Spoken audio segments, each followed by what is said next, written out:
Japan's Prime Minister Shigeru Ishiba, who has recently entered office, has a couple of requests for its allies: the creation of an Asian NATO and shared control of Washington's nuclear weapons as a deterrent against China, Russia, and North Korea. In an op-ed for the Hudson Institute, which is a Washington, D.C. think tank, Shigeru called for the setup of a NATO-style defense network that would push back against China's territorial ambitions in Asia. Clearly, there are two countries who are not fans of this idea, namely China and Russia.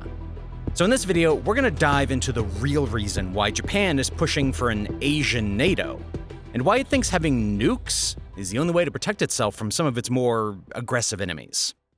Now, our content is not very popular with the CCP because of what we expose about their actions. Because of this, we are constantly fighting against bots that try to downvote our content and leave negative comments. You can help us out by liking our content and sharing it with your friends and family. Now, the way Japan sees it, Ukraine today is Asia tomorrow. Ukraine and Russia have been at war since February of 2022. And at this point, they are fighting a war of attrition. The entire world has had a front row seat to the devastation of Ukraine. And most of us do not want to see something like this happen again anytime soon. Ishiba compares China to Russia and sees Taiwan as the next Ukraine. His fear is that there is no agreement like the one NATO has to require Asian countries to come to Taiwan's defense. China will not be stopped. Ishiba's fears have been confirmed in how the US has dealt with Ukraine. Now, don't get me wrong, the US's support of its ally has been phenomenal. Military aid has been provided, and the White House has been one of the loudest condemners of Russia. However, the US has not fully stepped in, because according to US President Joe Biden, Ukraine is not a member of NATO, so there's no obligations to defend it. China's constant expansion into the Indo-Pacific region is happening at an alarming rate, and Japan is worried that a war could soon develop over Beijing's claims of Taiwan. After China deals with Taiwan, Tokyo is afraid that it will be next. Talking about existing security alliances, Ishiba wrote in his op-ed, if these alliances are upgraded, a hub-and-spoke system with the Japan-US alliance at its core will be established. And in the future, it will be possible to develop the alliance into an Asian version of NATO. But what is it about NATO that makes it something Ishiba thinks would work well for Asia? NATO, or the North Atlantic Treaty Organization, is a military alliance that was set up in 1949. At the center of NATO's mission is the principle of collective defense, which states that an armed attack against one or more members constitute an attack against all of NATO. Article 5 of the agreement triggers collective defense and creates an obligation on the member states to step in if a third party invades a NATO member state. The key principles of collective defenses are collective scrutiny, mutual defense, and solidarity. Such an alliance works really well against aggressors because it creates a deterrence that discourages them from attacking a NATO member state. Historically, Article 5 has only been triggered in response to the September 11th attacks in the United States. The solidarity shown during this was impressive, and everybody stepped in to support operations in Afghanistan. Since then, Article 5 has not been used yet, and this shows us that September 11th sent the message out loud and clear to aggressors. Japan's vision for this alliance would include Asian countries that are willing to come together against China's expansion in the area. If such an alliance were to be set up, it would work as a deterrent for China, as Beijing would have to think about whether it could sustain a war of collective defense. Let's talk about the nations that would most likely be in this alliance, and discuss how effective such an alliance would be. The Asian version of NATO would have to include all of China's enemies, as they would all share the same fears about China's aggression in the region. Top of the list would definitely have to be Taiwan, considering the fact that it is currently experiencing increased Chinese presence around the island. After a civil war in China, the KMT party left the mainland and set up a government on the island. Since then, China has vowed to reunite it with the rest of the PRC, despite Taiwan declaring its sovereignty. Taiwan would also make a lot of strategic sense, as it would be the buffer zone between China and the other members of the Asian NATO. Its proximity to China creates the perfect opportunity for it to be the grounds for monitoring or deploying in the case of a war. The strong ties that Taiwan has with the US will also greatly benefit the alliance. The US has been investing a lot in the Taiwanese military, and there has been a lot of Washington military presence on the island. Another good contributor would be the Philippines. Both Japan and the Philippines share similar concerns around China's aggression, and the Philippines has been at loggerheads with China for a while over the South China Sea. The Philippines also has a lot of influence in the Indo-Pacific region, meaning that it will bring its military prowess and experience to the table. The next potential partner would have to be India. India has already had enough of China in Bhutan, and an alliance like this would provide it a much-needed protection in case China tries to retaliate. India also has a lot to offer as a country. It has one of the fastest-growing economies in the world, and it holds major trade power in the East Asia region. According to Statistica, India has the second largest army and the third largest military budget in the world. Its arsenal also boasts top-of-the-range missiles, and it has a fast-growing naval stock. Geographically, India has a prime positioning in the Indian Ocean, and this means it controls a lot of shipping routes. An added plus is that India and Japan also have a very good relationship. And in 2014, they signed a special strategic and global partnership agreement that aimed to strengthen cooperation in defense and technology. Finally, let's throw South Korea into the mix. Its positioning on the Korean peninsula would be an advantage because it is perfectly placed around North Korea and China. This position would be more important in the case of a war. South Korea is also a player in the Indo-Pacific region, and its influence would greatly benefit the alliance. It has a well-equipped military and advanced technology, which would make it an asset to have in the alliance. These are the 4 countries that we have highlighted here, but there are many other options for an Asian NATO alliance, including Australia, based on the relationship it has with Japan. What a lot of countries in the Indo-Pacific region have in common is their beef with China, and their fear that China's expansion will push into their territories. Understanding that there is a regional need for collective defense is what has made Japan step forward and make this novel suggestion. Unfortunately for Ishiba, the idea was not received as well as he thought it would be. Now, recently we crossed 1 million subscribers. Ever since then, we have been flooded with emails asking us questions and asking for advice about growing a channel on YouTube. And even though we try our best to reply to every single email, sometimes these take up too much time or, they ask the same questions that we've answered before. So that's why we've decided to put all of our YouTube advice into one email bootcamp for completely free. So if you're someone interested in starting your own YouTube channel, you can get our email bootcamp by clicking on the link in the description or scanning the QR code on the screen. Okay, let's get back to the video. What might even be a bigger blow for him is the fact that some of this pushback is coming from his own colleagues. Foreign Minister Takeshi Iwaya described the Asian NATO concept proposed by his boss, Ishiba, as a good idea, but one that should not be considered for now. In a report made by the Japan Times, Iwaya stated that such an alliance is not something that should be considered in the medium to long term. From his end, establishing a working framework for such an alliance would be difficult. The Japanese constitution would also make it impossible for such an arrangement to happen. According to Article 9, Japan is only permitted to use the minimum necessary force to defend its own territory. This is because Japan's military is a self-defense force. After its defeat in World War II, it had been restricted to matters in its own territory. This means that internally, before Japan could even begin to advocate for such an alliance, it would need to work on its constitution and amend this clause. Another rejection of the idea has come from India. On Tuesday, the Indian foreign minister expressed that India did not share the vision for an Asian NATO. Speaking at an event in Washington's Carnegie Endowment for International Peace, he explained that the country had never been a part of such alliances and they had no intention of entering one anytime soon. India feels that it has enough partnerships as it is already part of the Quad grouping of countries, which we'll discuss later. The US has also been commenting on the proposal and called it premature. These comments were made by Daniel Crittenbrink, the Assistant U.S. Secretary for State for East Asia and the Pacific. It's too early to talk about collective security in that context and more formal institutions.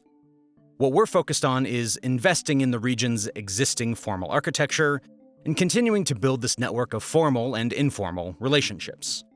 From the U.S.'s side, it makes more sense for Japan to focus its energy on building its current alliances. The idea of an Asian NATO is ambitious, and currently the US does not believe that Japan can pull one off. The problem that most nations have with the idea of a mutual defense agreement is the obligations they carry.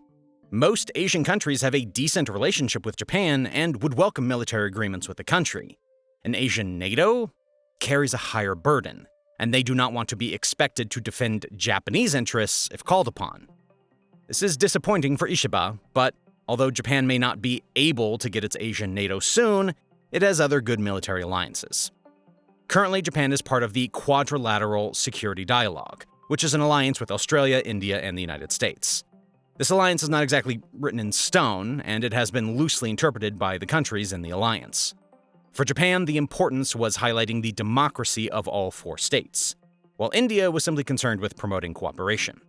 Australia has been on the outskirts for the most part, not wanting to seem invested in the alliance. In 2021, the alliance got a lot more serious about responding to China's actions in the region. Before that, it was concerned with humanitarian issues and climate change. In November of 2020, cooperation became active, and all four navies participated in a joint military exercise. From there, the countries began to convene meetings more regularly and to work together. During COVID, the four countries cooperated on issues to do with vaccines and the COVID-19 response. Japan has always had ambitions for the Quad group beyond its humanitarian aim. Former Japanese Prime Minister Shinzo Abe believed that the Quad had the power to ensure a free and open Indo-Pacific. Japan understands the importance of keeping the sea lanes open for trade, and so the US and Japanese militaries have worked closely across the region.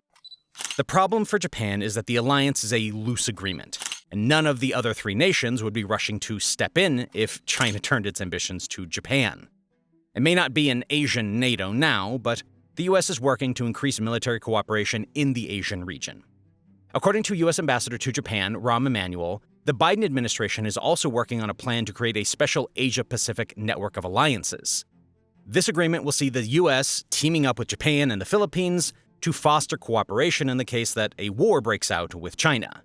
This agreement will allow for military exchanges, joint naval drills, and security aid packages. For now, Japan can rely on these types of agreements to provide some sort of protection against China if things escalate. Japan's Prime Minister Ishiba's other request was for control of Washington's nuclear weapons as a deterrent against China, Russia, and North Korea. Ishiba's vision for this area is that the Asian version of NATO would either be a part of America's sharing of nuclear weapons, or there would be the introduction of nuclear weapons into the region. Currently, NATO has a nuclear sharing agreement. This agreement is part of NATO's policy of nuclear deterrence, and it allows member countries without nuclear weapons of their own to participate in the planning for the potential use of nuclear power by member states that have nukes. The armed forces of these countries will be heavily involved in delivering nuclear weapons in the event of their use. And so the agreement basically prepares everybody for nuclear warfare. Parties to this nuclear sharing agreement carry out consultations and have decision-making power on nuclear weapons policy, including their maintenance, storage, and use. Ishiba basically envisioned something similar to apply to the Asian NATO. Japan's historical context means that it's limited in its ability to have nuclear weapons. The traumatic impacts of the bombings of Hiroshima and Nagasaki mean that Japan has adopted a pacifist stance when it comes to nuclear warfare.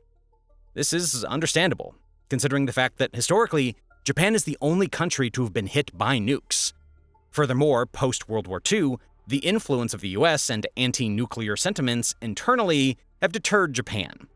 Japan has also never needed to build a nuclear stockpile because of its mutual defense agreement with the US, which means that it is protected by the White House's nukes. What Ishiba is probably looking for from the US is a nuclear body like the one it has with South Korea.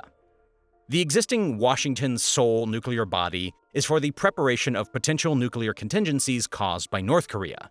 The Japanese version would focus on preparing for nuclear threats from China and Russia.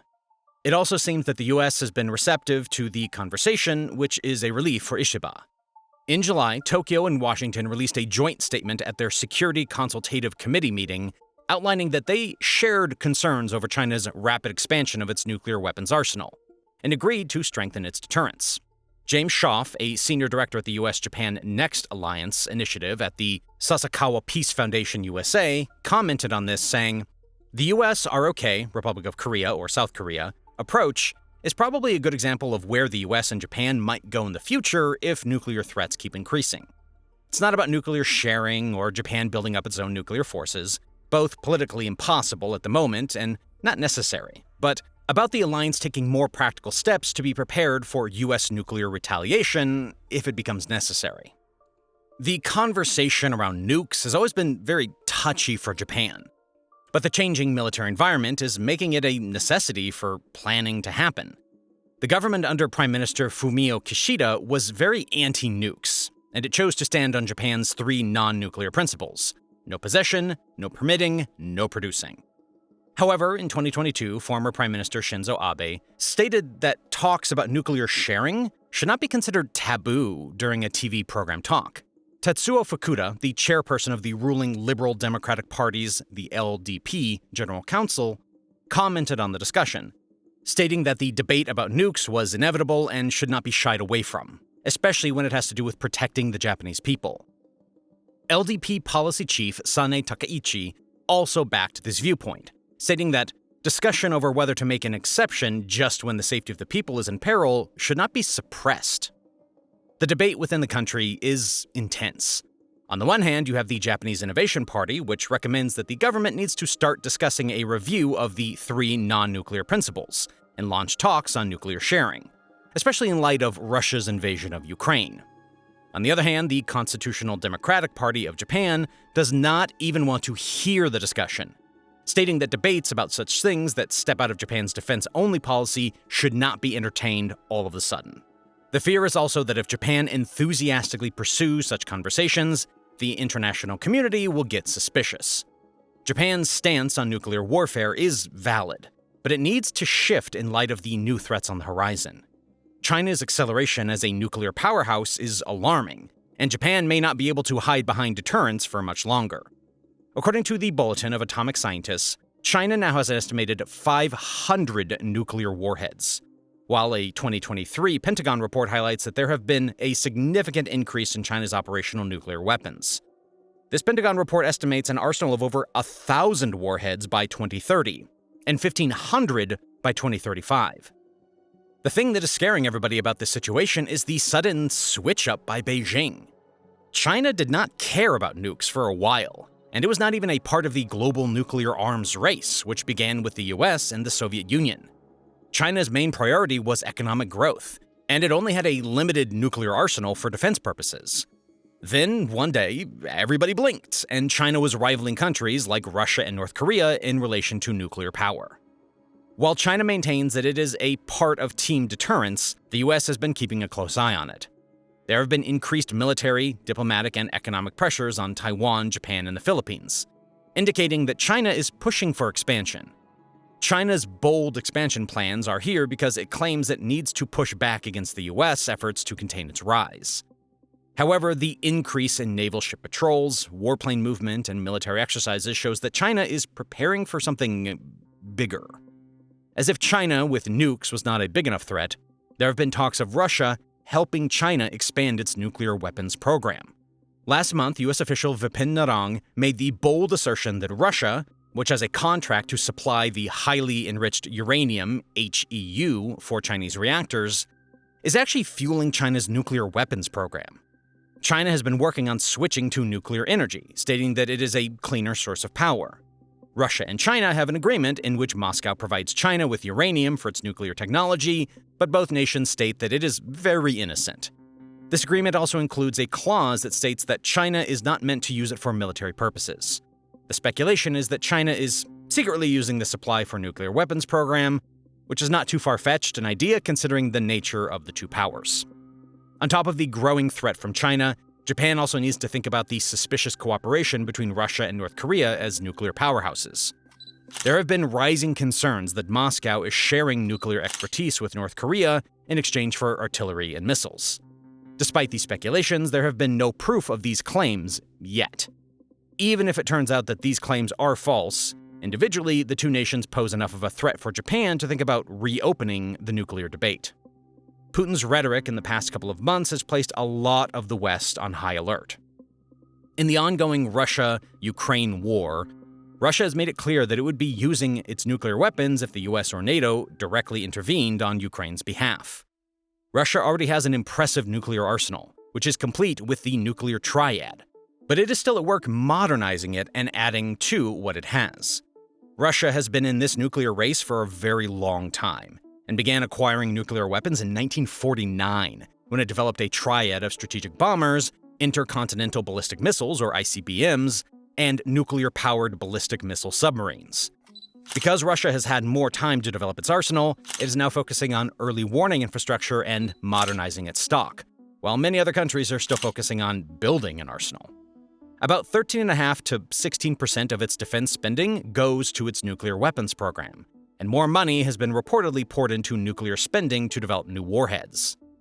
A stock take of Russia's nukes estimates that Russia has 4,489 deployed and non-deployed nuclear warheads assigned to strategic and non-strategic delivery vehicles.